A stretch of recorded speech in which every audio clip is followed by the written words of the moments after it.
What I'd like to do now is hand over to Ian Potter from Wrigleys Solicitors, who's going to share his screen with us and tell us a little bit about the top 10 tips for grant making. So Ian, I can't see you, but I know that you're out there somewhere. So can I hand over to you, please? So I'm going to unmute myself. There we go. Can you hear me now, Rachel? Yes, I can, and I can see you next to me. Wonderful. And then I will share my screen and start the slideshow, and hopefully that will work for everybody. That looks okay. Can everyone hear me? Yeah, I can hear you. Wonderful. Well, thank you very much to Rachel and Emma for inviting me along to talk at the Hub event. I know this is my first event. Some of my colleagues have come along to the Sheffield-based events in the past and found really informative and really interesting. The cityscape you can see in the background there is the city of Sheffield, because Wrigleys Solicitors are based in Sheffield, and that's where many of my charities do a large amount of their grant making for the inhabitants of the city. But from the breakout room, I've just spoken to a couple of people who aren't necessarily based in Sheffield, and so it's good to have them on board today. That's me, Ian Potter. That's my contact details, and I think the slides will be shared after the presentation today. A little bit about my legal history. I have been qualified solicitor for far too many years to share with you. And before I was involved in charity law, I worked with people with disabilities, particularly brain injuries and dementia, in helping people navigate through what's called the court of protection. Court of protection makes decisions for people who lack mental capacity to make the decisions themselves. Worked at Wrigleys for 8 years, and a few years ago one of our charities partners retired and asked if I could deal with his caseload, and so probably for about 4 years now I've been dealing with some of our charity clients here in Sheffield, and the majority of my charity clients are grant making organisations. I said to my breakout room just a moment ago, I am their lawyer, their grants administrator, and sometimes their chief bottle washer. So I kind of, if there's something that needs doing, then it falls to me and my very able team to sort things out. I started off the beginning of this year thinking that 2020 would be a fairly straightforward year, and how wrong I was. It's been challenging in so many ways, as I'm sure you and your organisations will know. My top tips, right, I'll give you a sneak preview there. I'll give you my first top tip for making grant applications. And I would say, I've tried to pitch this talk so that it applies to funding applications, not just grant applications, because some of you will be dealing with things that aren't grants, they're contracts or bids for public funding. But first tip is to check that your project matches the funder's criteria. And I know this may sound a little bit nuts and bolts, but not all funders will give money to all things. And so it's really important that you save yourself time by checking that out first. On this first slide, I've mentioned avoiding wasting your own time. You also avoid wasting the funder's time by checking out what the application fits their funding criteria. There's a picture of a rooster there, cockerel, and I will explain that in a moment. In order to find out what their criteria is, do your research at the beginning. Look at their application forms and their guidance. Look at their website, and I'd also say if their annual reports on the Charity Commission website, which they will be if they're a charitable organisation usually, have a look at that as well. We as grant making charities aren't always very good at making it clear what we will and won't fund, and so use those different sources of information to do your research and just make sure it fits. The reason for the big picture of the rooster is a couple of years ago we got an application in for one of my charities that gives money to Sheffield organisations to fund a rare chicken breed farm in Uganda, and the application wasn't going anywhere. We looked at it from every aspect and we thought, this isn't Sheffield based at all, we can't fund it. It was a very worthy kind of cause, but we couldn't fund it. The only good thing from that was that they'd put Ugandan stamps on the application envelope, and my friend is a stamp collector, so he benefited from some lovely Ugandan stamps, but the application didn't get anywhere. I've also put on there the final line, which is explain in your application why your project fits the criteria. Don't take it for granted that the panel members will make the connection. I think it doesn't help to spell it out concisely and clearly within your application. Number 2, different funders may have different views, but my view is you should contact the funder in plenty of time to inform them that you will be making an application. And again, this is just trying to get from as early a point as possible the opportunity for you to understand what your journey will be and the potential for success from your application. So it makes them aware, it gives them the opportunity to stop you in your tracks and to say, well, sorry, I ought to let you know, it's not on our website, but at the moment we're not funding this anymore. Or at the moment, it might be, at the moment we are funding coronavirus related schemes and we're not funding all the usual stuff that we do fund. So I would say get in contact with them. I've said set your questions out to them in an email. I find cold calls really difficult. I find cold calls difficult because it's busy, life is busy, and if you phone me up to try and have a half an hour talk, the chances are it isn't the most convenient time. If you send somebody an email, they can look at it when they can look at your questions, they can decide if they want to have a discussion with you. A lot of organisations have staff who you delegate certain application streams to. So if you send me an email, I can easily pass it on to my colleague who will answer your questions and will deal with you. So I'd say send us an email, ask your questions, and I've listed some questions there. Ask about the deadline for making an application. At the moment, a lot of meetings are changing because of coronavirus. Trustees can't meet in person. They don't want to meet us regularly. So ask when the deadline is. You can say, well, on your website, the application is the end of November. Is that still the case? And they might say, well, actually, it's a little bit earlier, or wait till January or February. Ask whether they will preview the application and give feedback. We do that when we can. Particularly just say you've missed this, it would be useful to have that, etc., etc. Ask if they accept additional documents. Some people will. Web portals where you'll make an application through those, it'll depend whether you can download additional documents or not. You can make an inquiry. Ask about the organisation's priorities at the time and if your project fits with those. And you can ask if they'd appreciate an early discussion. Sometimes it's easier just to have them give you a call and talk about your project and see if it fits. And I think as somebody who deals with grant applications, I'm keen to make sure that what we receive doesn't waste our time, doesn't waste your time, so we can deal with those things early on. And sometimes we can direct you in the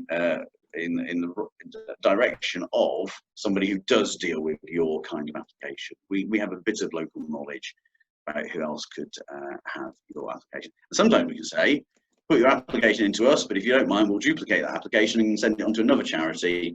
You'll accept the same form and we'll also have a look at it. Tip 3, when writing your application, start off concise and to the point, then expand upon that with more information. Now, I had to think about what funding panel members are like. And I think they're like ordinary people. They're like you and me. And so if we think about how we all deal with things, I think there are 3 categories of people who might make decisions about grant funding. There are the readers, the skimmers, and the wingers. And there's not necessarily an equal distribution here. I think I would say that most funding panel members are readers, but some of them will be skimmers and some of them will be wingers. And let me explain what this means. The readers are the first picture of that lady there who is reading everything thoroughly. They will read it from the first page to the very last page. They may even be diligent enough to go on your website. They may be diligent enough to make additional inquiries. They may write a list of questions that they would like to be answered. Those trustees tend to get all the information you put in. The skimmers are a bit different. They don't have as much time. They may have too much on their plate. They will look through your application and they will try and find the information. But once you get past 1 or 2 pages, you run the risk that they don't get around to finding your information. So keep it concise, keep it early in the application or in the section of the application. Make it easy for the skimmers to get the gist of what you're asking for. There's then the wingers. Now, I put a picture of Mark Albrighton because I'm a Leicester City fan. He's a brilliant winger, won the Premiership with us in 2015-16. The wingers are people who will not have done as much reading as the skimmers. They may not have done much reading at all, or they may have tried their very best and read the first 3 applications that have got in their papers, but not read after number 4 and onwards. The wingers will be much more reliant on the skimmers and the readers telling them what they ought to be taking into consideration, and they'll also be more reliant on other factors which aren't in your application at all. And I put on the next page just a list of the things that I have observed that funding panel members may take into consideration when they consider your application. Number 1 is your application and the accompanying documents. That's the stuff you put all your effort into. Number 2 is how your application looks. If it looks good, if it looks well written, that is helpful. I should say that a lot of my trustees like the handwritten application, which somebody's clearly put a lot of effort into, even though if it's not perfectly spell checked and everything sometimes, but must make sure it looks good. They may also take into consideration your website, their existing knowledge of your organisation. They may take into consideration what other funding panel members say. They may also take into consideration their knowledge of similar organisations. They may say, my local branch of such and such is inundated with funds. I'm sure that it's not as bad for this organisation.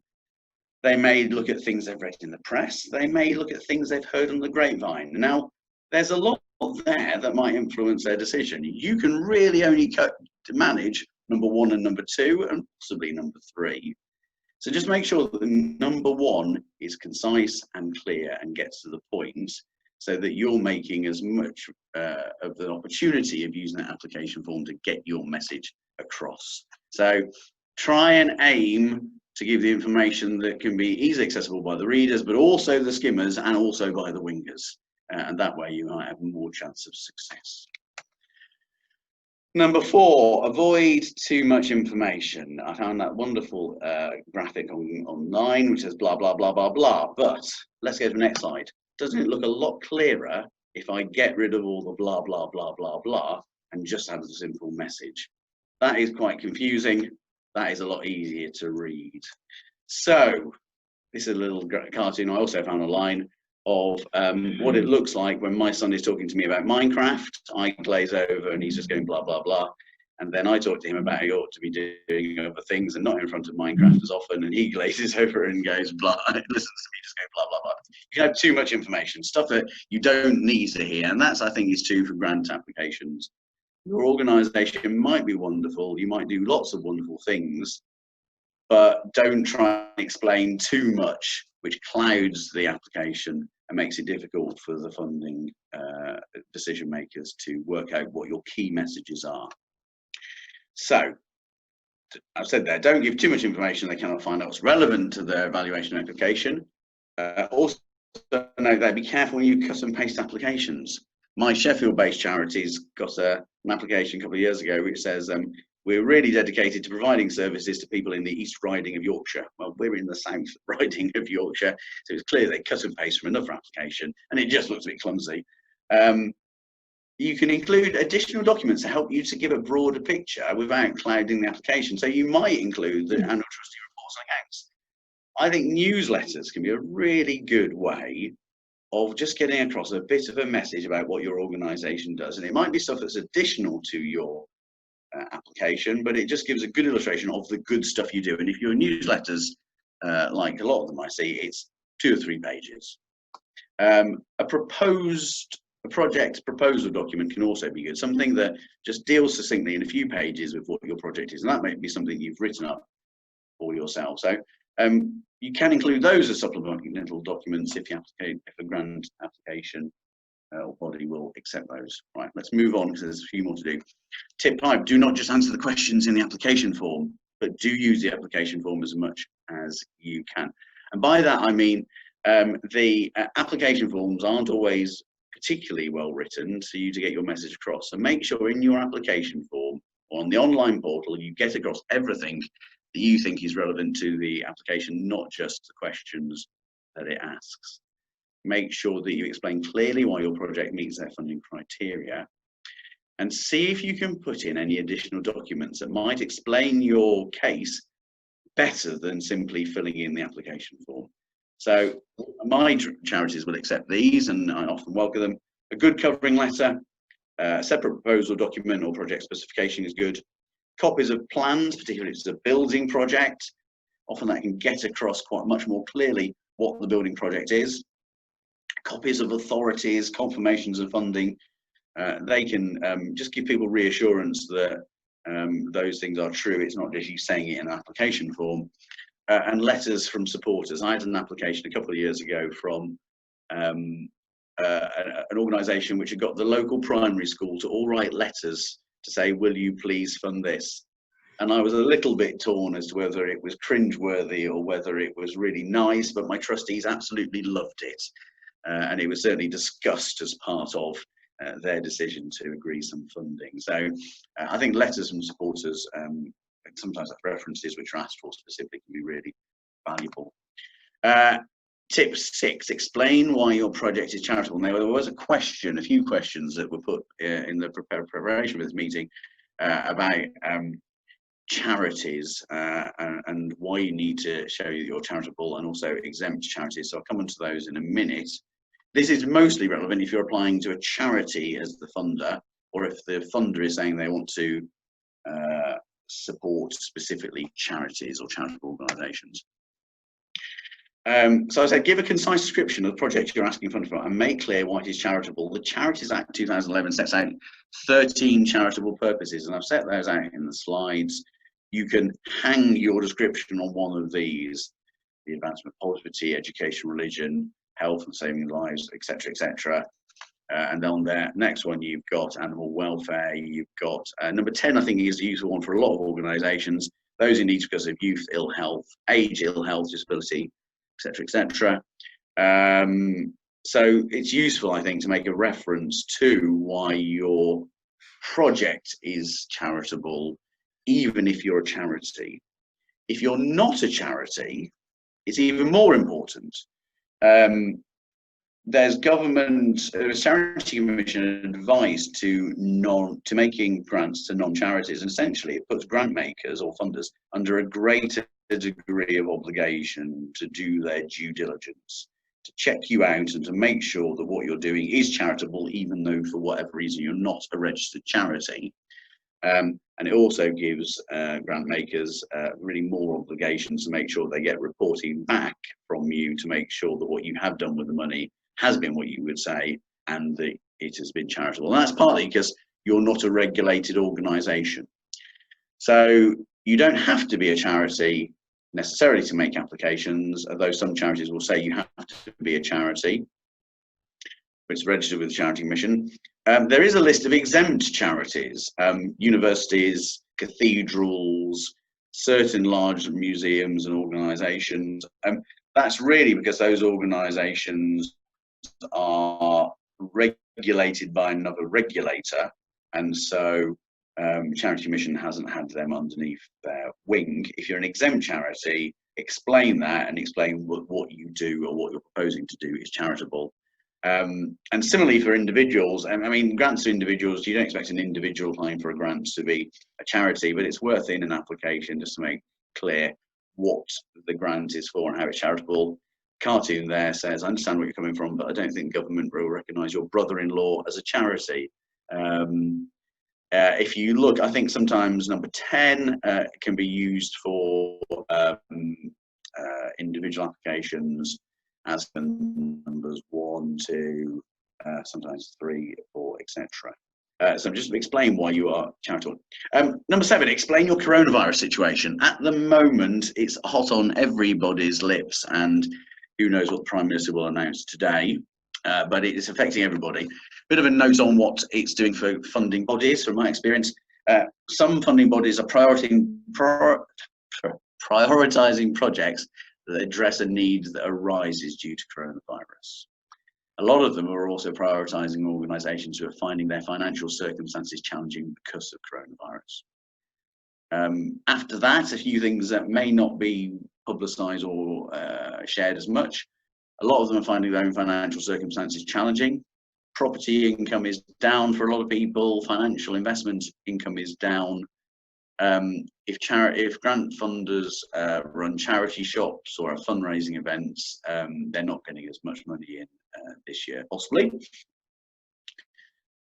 Grant funders may be receiving more or possibly less applications for funding.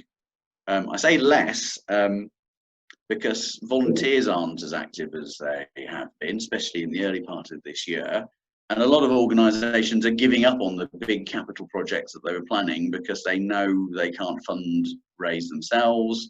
They know they're not going to be able to call upon their members for funding, so they're not trying to get bits of funding from elsewhere. Some charities have decided to release less funds, but some have decided to release more. Some have decided to release from their reserves, specifically to help out during coronavirus. Some are prioritising organisations which already have a relationship. And some have changed our application process. And that's why I'd say ask questions early on about what their application process is, because the forms may have changed and the timetables may have changed. They might be more responsive and easier, but not necessarily. Tell them about your coronavirus situation. Are you providing all of your usual services? Are you looking to meet a greater need? Are you facing additional costs? Often that will be the case. Are you experiencing challenges to your own income? Are you experiencing increased levels of income? I've spoken to some charities which have had massive public donations and great amounts of public funding. So they've actually said to me, we don't need any more money, and thank you, we're doing really well this year. Some of them also said their expenditure is reduced. They're not paying for volunteers as much. They're not doing X, Y, and Z. It'll be a mixed picture depending on what your organisation does, but paint the picture, I would say, to give someone an idea, because the question will arise in people's minds. Number 8, explain your financial situation. It shouldn't be a suitcase full of old tenors like in the photo there. Applicants are usually asked to provide financial information, the annual reports and accounts, and their budget for the current year. If you're providing a budget for the current year, make sure it's a revised budget to take in effect coronavirus. If you're providing annual reports, funding panel members probably look immediately at the statement of financial activities and the balance sheet, but those can be misleading. So on the next page, an uninformed look may be misleading. Look at your financial information, consider if it needs to have some explanation added. Now, I put a picture of your accountant or your head of finance. I thought she or he would be working from home at the moment, so I avoided Google pictures of them in an office wearing a suit. But get them to explain about what your financial information says. Why do you hold the cash balance that you do? You might have lots of money, but why have you got it there? Is some of it restricted funds that you can't spend on a particular project? Are you holding money for a particular purpose that is sort of earmarked for something already? Are you holding money because of your reserves policy? Are you getting lots of income, but it's for a particular contract or a particular project that it's going to go straight out the other end, either this year or next year? Have you got projects that you're running which you get funding for, but it actually costs you more to deliver than the actual funding that you get? That often is the case, particularly if people get funding from some government bodies. And is your income already committed to X, Y, and Z? Explain that, because funders will be looking at what the cash you've got, the income you're coming in, and if you paint the picture for them, it saves them having to second guess what's there. Number 9, if possible, give examples of similar previous projects. That's because for grant makers, often you're trying to titillate their imagination. You are trying to get them to imagine what it would be like if your organisation ran this project in your context. But they've got to imagine that. It's much more helpful if you can say to them, well, it's happened before and it was great. So has your organisation run similar projects before? Have similar projects been run by other similar organisations before? Have projects been run in other locations? I've recently looked at an application from a multi-academy trust, and they've said, we've run this project in such and such an area, we now want to run it in your area, can you provide some funding? And they've given feedback on how it went in the other area. Talk about the outcomes which have been achieved by those previous projects. Statistics and figures are really good. That saves people having to imagine how it may work. But also say how your project might be better, how you might build on the learning, how you might improve what has gone before, or how you might apply it.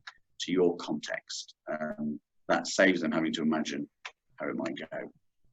Number 10, the last tip before we take some questions. Explain your project's outputs and how you will measure its outcomes. So Bart Simpson, outputs and outcomes, don't get confused, dude. Sorry if that's a bit blurred, but I thought it was worth putting them on nonetheless. Outputs are what your organisation is going to do, and it's worth explaining those in your application. I have quite a few applications which tells me all about the scheme, all about the funding they want, but it doesn't actually say quite what they are going to do. You know, if you're going to fund 3 people to go on the training, then tell me you're going to fund 3 people to go on the training. Don't let that get lost in the broader picture. Then say what your outcome's going to be. You know, your outcomes might be that those 3 people go on the training and successfully complete the course. Brilliant. But it might be that then they deliver that training to 40 people in their context. It might be that they get 50% of your people to stay in service for 6 months, or to come off of their drug addiction or their alcohol addiction, or to take a positive step to move away from an abusive partner, whatever it may be. So explain the application, what your outputs will be, then how and when you'll measure outcomes, how and when you'll measure user experience satisfaction. A lot of my trustees like you to do a survey so people can give their feedback, service users that is. How and when you will evaluate what you've achieved. So that's how your organisation evaluates information, not just writing it down. And how and when you will report that back to the funder. And that's particularly relevant if it's like a 3-year funding project you're applying for. You might say, well, at the end of year 1, we'll report back to you, and then then at the end of year 2, and then at the end of year 3 with a summary of the entire project. Those kind of things are useful. And some funders will require you to provide a satisfactory report at the end of year 1 and the end of year 2, etc. I've spoken a lot. Any questions? I'm not hanging around to the end, although if there are questions at the end which I haven't answered, I can try and put a written response to some of them. Does anybody want to unmute themselves and ask a question quickly? And I've probably gone over on timing. I don't know if I have out, Rachel. Yeah, have a little bit, yes. Ian, could you stop sharing? And then Julia might have some questions from what's been on chat. Julia, I don't know if you've got any questions for Ian? Yes, there was a bit of feedback coming through. One of the questions that somebody asked was, is it valuable to include links to video clips to help explain your project? I would say yes. Websites, video links. Often it depends on whether the application is sent out as papers to the funding members, or if it's sent as an electronic document. But you know, the readers that I described will type that into their browser and will find it. Okay. Some other feedback was that quite a few funders ask for innovative ideas, and funders, people that are applying for funding know what works and know what they're good at. So it's not that they want to be innovative; they're just wanting funding to support what they're delivering already. If a funder did ask for innovative ideas, would it be better to explain in that case that, you know, this is what we've done? Obviously, you could explain how you've learned through delivery, and I suppose that shows an element of innovation. But how could an applicant sort of approach that if a funder requested that? I think argue your case gently and respectfully, but there is this danger that trustees want wonderful, groundbreaking projects, but a lot of you just want your core costs being covered, or somebody to pay for the photocopying or the wages, and that's particularly relevant at this time. I think arguing why something is proven and tested but will apply well in a new context or in a new place, you can show much more easily how that is beneficial. Mm-hmm. Okay. Thanks, Ian. I think that was really, really helpful. I mean, what we will be doing is sharing the presentation, sharing the recording as well, and so it will have your contact details on. So if anybody does have a question for Ian that we've not managed to cover today, please do contact him, and I'm sure he'll be happy to help. So thank you very much for joining us.